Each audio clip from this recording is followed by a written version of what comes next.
All right, folks, welcome to another edition of Young Justice Review. This time it is episode 11, Terrors. I'm here with Rich. Rich, what's going on, man? All right, man. I'm just here to do another YJ review. Let's get on this. That's right, episode 11, Terrors.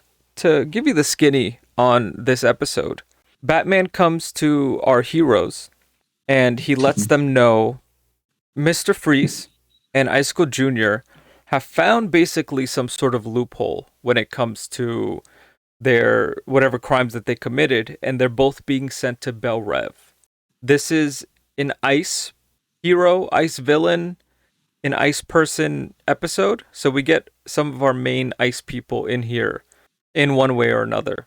So he has Superboy and Megan, Miss Martian, disguise themselves as the Terror Twins, who we get in the opening scene when they're fighting Martian Manhunter and Superman.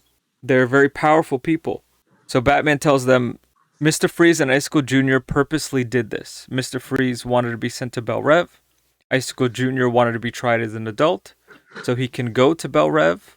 Turns out Icicle Sr. is the main criminal in charge of all the people in Bel Rev.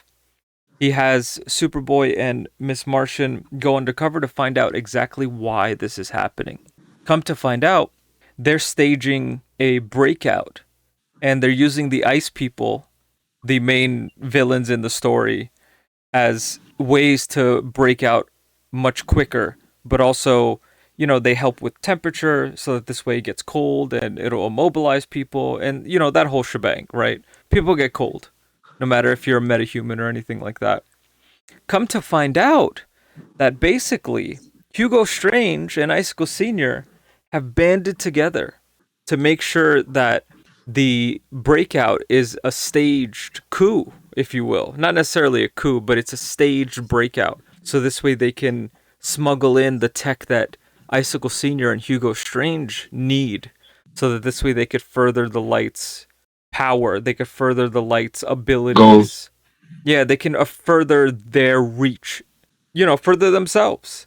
And that was super, super nuts to me. Find out that Hugo Strange and Icicle Senior are doing another smokescreen. The light will always do that, which was pretty cool to see.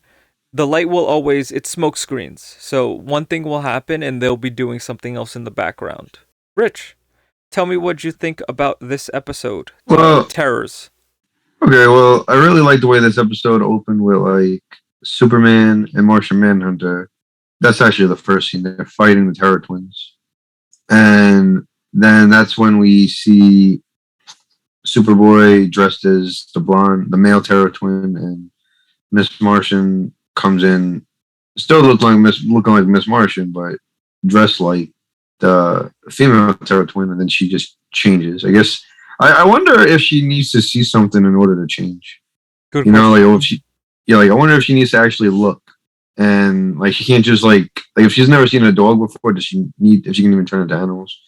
Does she need to see a dog, what a dog looks like, or she can just do it? An interesting point. Because it's like they kind of imply that she. I forgot what Superboy says to something to her when she walks in, and you got your look or whatever, something said like that.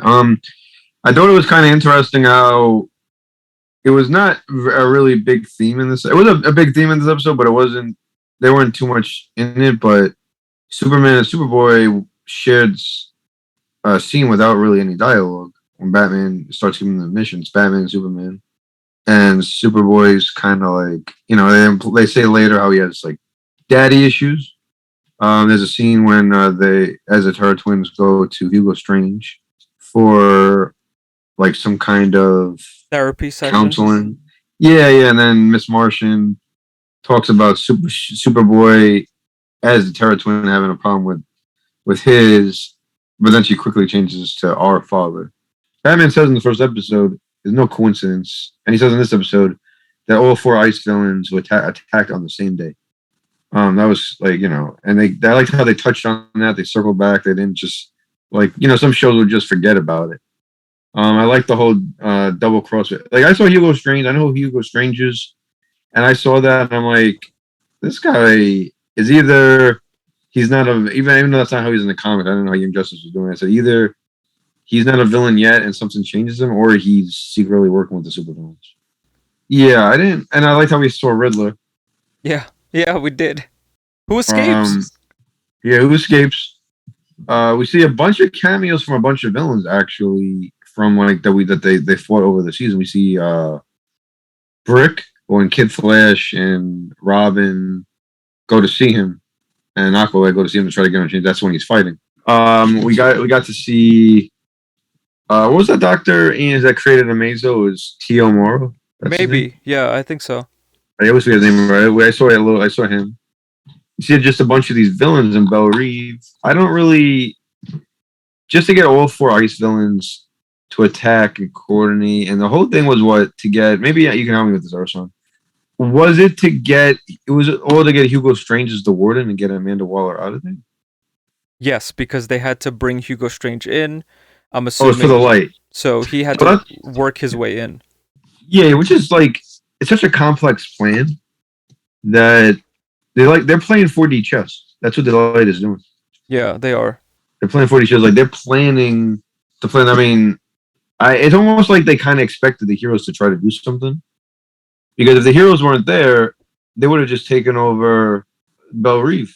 I mean, what is Icicle gonna do? Senior gonna do? He's gonna kill. Like he's gonna put the collars back on them. It's like almost like they were expecting the heroes to save the day, just so Hugo Strange can be on top. I think they did expect it. I wouldn't be surprised if they did. Int. Yeah, me too. I think that. I also like how we see Icicle Junior, and I said this to you in the episode because his skin looked a little blue. I said you think his skin would change with that collar on, but because I forgot what he actually looked like in the first episode. And I'm like, oh wow, he actually when he took the collar off, all of a sudden he's like this ice man. Yeah, it was a good episode. I really liked the episode. I liked how we saw Superboy and Miss Martian kiss. That's right. Totally freaked out Icicle Junior, who thought he was gonna get with it. That they really believed their ruse. That he was gonna get with it. I found this episode pretty interesting. I like the fact that it was villain heavy.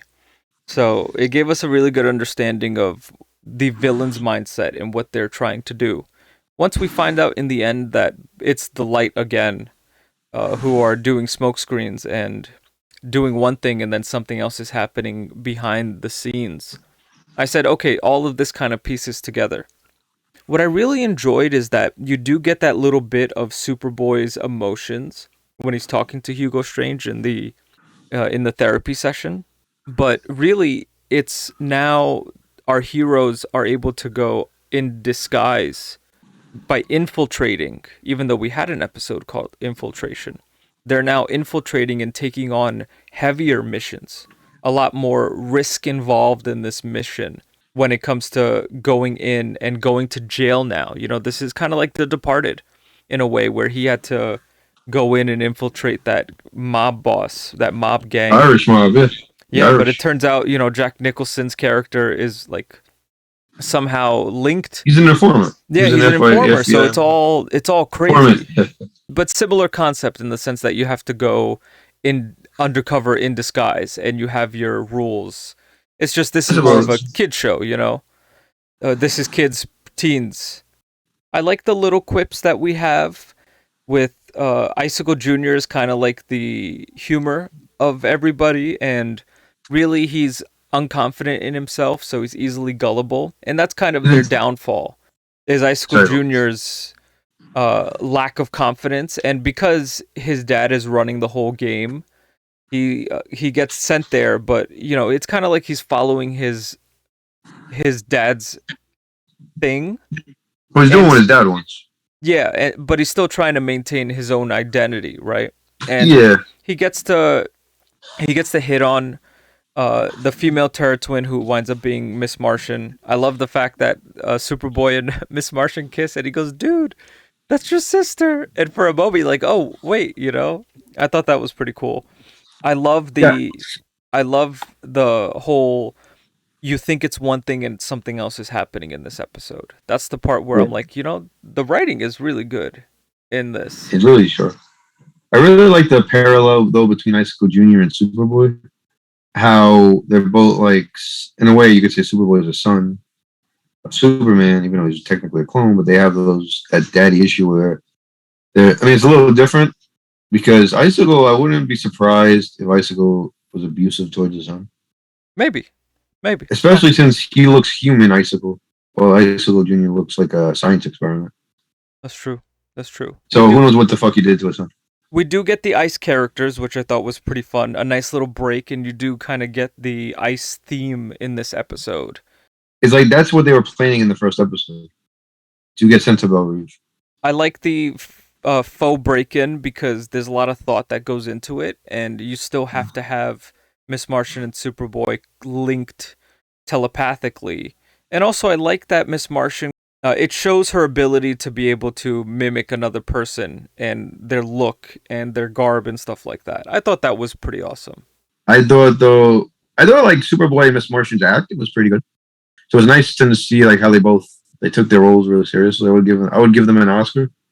You know, I mean, I wouldn't give either of them a slap. So, Rich, how would you rate this episode overall, and why? I would say give it an 8.5 over by 8.5 out of 10. I thought that it was a really good episode, really solid episode. I like to call back to the first episode with the ice villains, and we see what they're planning. I like how Superman, even when he was brief, he had kind of interaction with Connor, and we saw how it bothered Superboy. I like how we have this parallel between Icicle Junior and Superboy, and they both have their own little father issues. Icicle, like I mentioned, Icicle Junior obviously was abused or at least neglected, and Superboy is just neglected. He's ignored by Superman. Superman actually, when he was in that briefing with Batman, Superman he didn't say anything. He was just quiet. I liked this episode as well. I would give it a 8 out of 10, maybe even like a 7.5 out of 10. And here's why. I like that there was minimal settings. You pretty much get one setting, which is the penitentiary. We get to see all the things and the makings that happen in there. What I enjoyed about it was you have a bunch of people, but I kind of felt, even though the episode calls for it, I thought that there might have been a bit too many people and too many characters. It's not a case where they're real people, it's just cartoons, so you can draw as many as you want. It is a Superboy and Miss Martian episode, so now kind of getting into some issue that they had to get out of, and it's just them. So that was pretty strong for me because it kind of helps for me strengthen their bond a bit more. I just thought there might have been a bit too many people. And if you didn't know these characters, or if you didn't remember them, you may not know who they were. So I would say about an 8 out of 10 for me. Okay. I mean, one question. Will explain why our Mr. Freeze is in there instead of Arkham. But why why is Riddler not in Arkham Asylum? For plot convenience. Yeah, I guess plot convenience. What was it? I guess he's gonna play a role in a future episode if he escaped. Possibly. It was just kind of odd. I thought. But yeah, pretty good. All right, folks. That was episode 11, Young Justice Review, Terrors. Stay tuned. Next up, episode 12. Talk to you later. Peace.